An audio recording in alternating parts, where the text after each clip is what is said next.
Secretário Estadual de Saúde, Jean Gorenstein, ao vivo conosco e com o nosso ouvinte. Secretário, bom dia, seja bem-vindo. Bom dia, Thaís, bom dia, Eduardo e todos os ouvintes e amigos do Jornal Gente. Muito obrigada. Então, eu queria aproveitar e emendar essa colocação que o Eduardo fez agora e perguntar para o senhor o seguinte. Alguns postos têm tido um movimento muito alto na vacinação e outros postos têm passado boa parte ali do dia com um público aquém do que poderiam atender.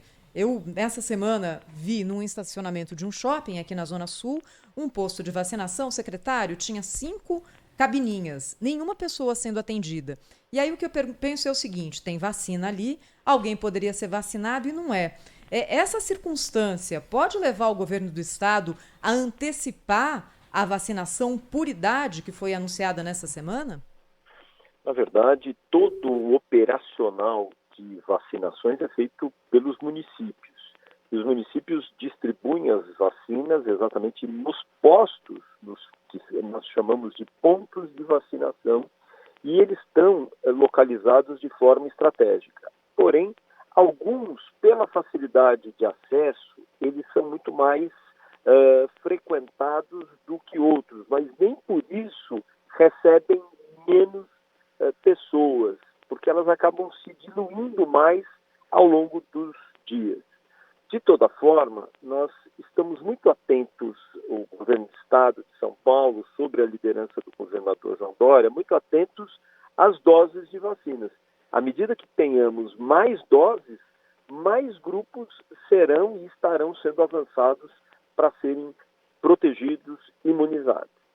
Secretário, olhando o estado como um todo, é uniforme a procura das pessoas por vacina? Ou não? Existe alguma área do estado de São Paulo, e eu não estou falando de distribuição, eu não estou falando da chegada do produto, da vacina, e sim do interesse ou da facilidade, ou enfim, qualquer outro motivo, para que a população vá procurar a vacina. Tem alguma diferença ou não? O estado de São Paulo responde mais ou menos da mesma forma em todas as regiões? É natural que nós tenhamos uma procura muito maior, principalmente nos primeiros dias das liberações para faixas etárias, grupos, que nós chamamos grupos temáticos específicos, no primeiro dia, mas especialmente a Grande São Paulo, ela sinaliza mais essas solicitações.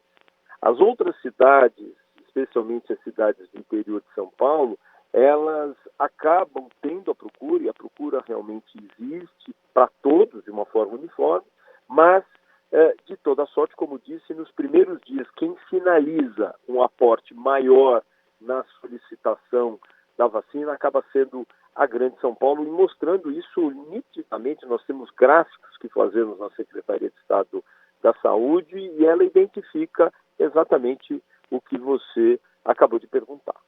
Mas não existe, então, nenhuma região do estado em que a gente encontra uma resistência maior ou uma dificuldade maior.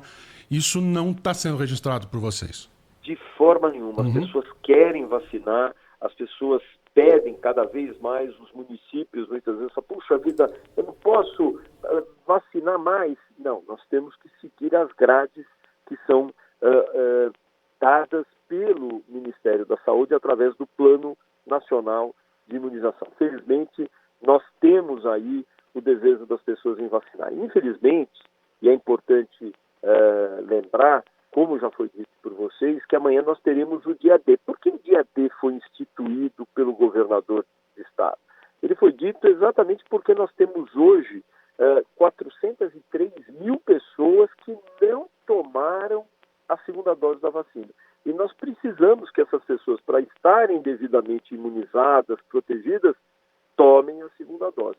Além do que, amanhã será um dia importante para aqueles que, por algum motivo, não tomaram a vacina anteriormente, tiveram seus grupos, seja por faixa etária ou área específica, por exemplo, profissionais da saúde, que naquele momento não tomaram a vacina, que possam fazê-lo nesse momento.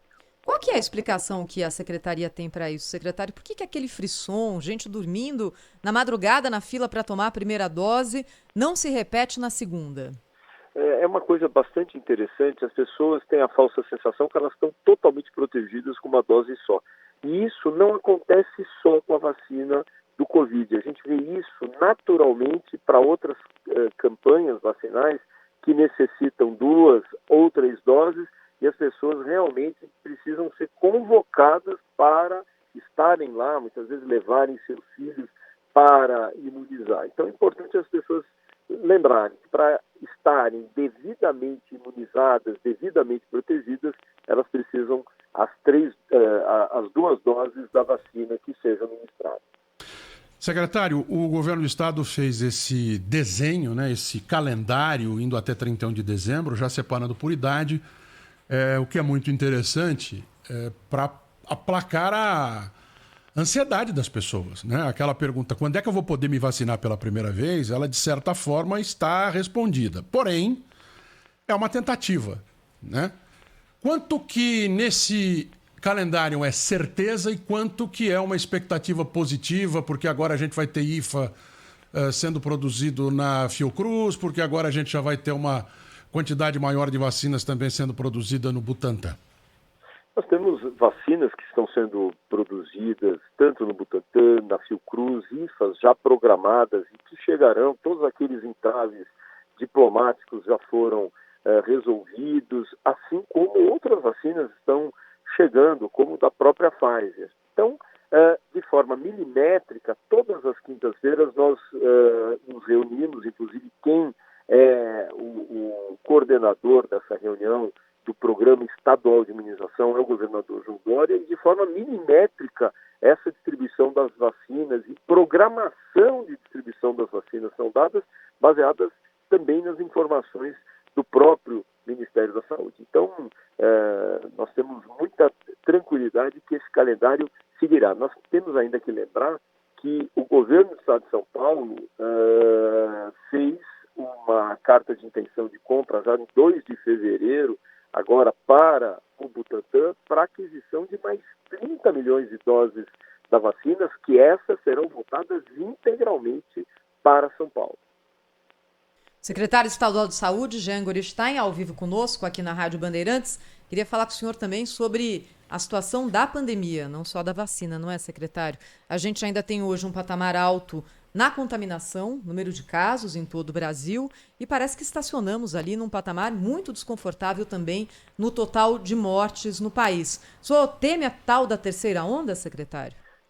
Na verdade, nós continuamos ainda na segunda onda. Nós não tivemos um descenso, isso fez com que a postura do governo fosse de manter uma fase de transição mais estendida, mantendo em 40% a ocupação em serviços e comércio, fazendo então, e tendo inclusive uma restrição em termos de horários, principalmente no período noturno.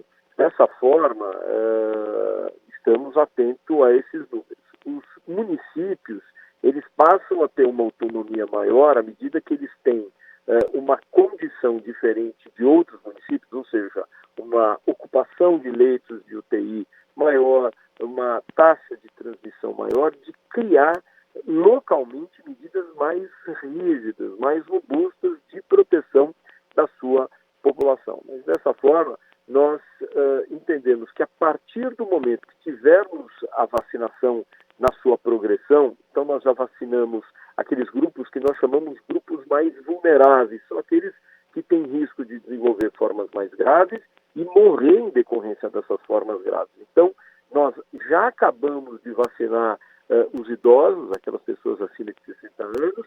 Na próxima semana, agora na segunda-feira, nós terminaremos um novo grupo daqueles que são portadores de comorbidades na faixa de 18 a 29 anos e também de portadores de deficiências que têm o benefício BPC. Então, dessa forma, nós vacinamos a grande maioria daquelas que desenvolvem formas graves e fatais e continuaremos para outros grupos, inclusive avançando em faixas etárias. Isso vai proteger ainda mais a nossa população. E vamos ter, sim, o impacto dessa vacinação nas nossas estatísticas. Hoje, nós vimos que aqueles grupos que já receberam a segunda dose da vacina estão devidamente protegidos, já não correspondem mais a mortes e nem a internação num grande numerário que nós tínhamos no passado e, felizmente, não é o que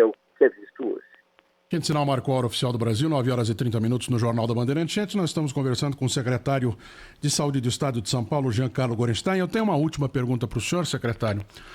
Caravinhos, região de Ribeirão Preto, buscando vagas na região em UTIs.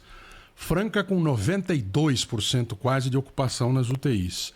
A própria cidade de Ribeirão Preto, na semana passada, para esta semana, restringiu circulação e funcionamento de comércio. E para esse final de semana, algumas cidades da região de Campinas também estão tomando medidas mais rigorosas com relação à circulação de pessoas.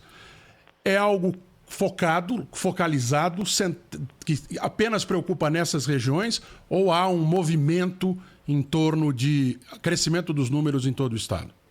Para você ter uma ideia, nós temos na Grande São Paulo hoje uma taxa de ocupação de 79,9% e no estado 81,6%. As UTIs, 11.020 pessoas internadas. Para a gente comparar o que aconteceu lá no dia 1º de abril, foi o ápice que nós tivemos agora dessa segunda onda, nós tínhamos 13.150 pessoas internadas nas unidades de terapia intensiva e as taxas de ocupação pairavam em 93%. Portanto, estamos numa condição elevada? Sim, mas muito melhor do que aquilo que nós víamos no ápice, como disse, dessa segunda onda. Então, dessa maneira, nós entendemos que algumas regiões, a região de São José do Rio Preto, Ribeirão Preto, com aquelas cidades no entorno, Batatais, Brodowski, são regiões que estão fazendo e se antecipando exatamente por essas autonomias que os municípios têm no sentido de fazer restrições ainda maiores. Então, nós estamos numa condição muito melhor, mesmo a taxa de circulação e solicitação de vagas nas unidades de terapia intensiva através do nosso CROSS, que é uma central regulatória do Estado, vem mostrando um número 1/3 menor, quer dizer, 2/3 menor, ela corresponde a apenas 1/3 daquilo que nós víamos lá no ápice da nossa pandemia, que nós tínhamos quase 1.800 solicitações de vaga de UTI e hoje nós temos diariamente uma média de 500 a 600 solicitações, ou seja, com facilidade de acomodação, né? Seja na região ou em regiões próximas. Então, ninguém está ficando sem vaga nas unidades de terapia intensiva e isso é algo que merece realmente uma atenção de cada uma das regiões nesse sentido. Agora, nós estamos, nos próximos dias, começando a fazer testagem através de um teste de antígeno. Esse teste de antígeno, ele é um teste infinitamente mais barato do que aquele PCR que a gente fazia para identificar o vírus.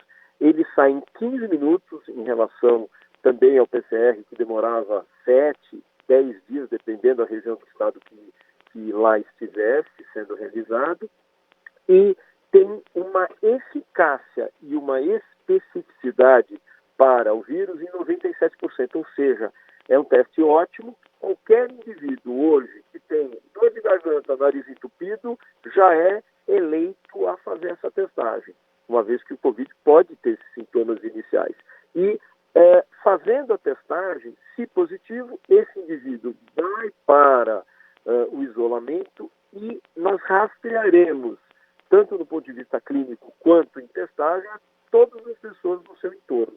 Ou seja, nós temos a possibilidade, através dessa testagem, identificar de forma precoce os sintomáticos leves, os seus contactantes, e assim fazer um controle adequado da pandemia, enquanto existe a progressão da vacinação da nossa população.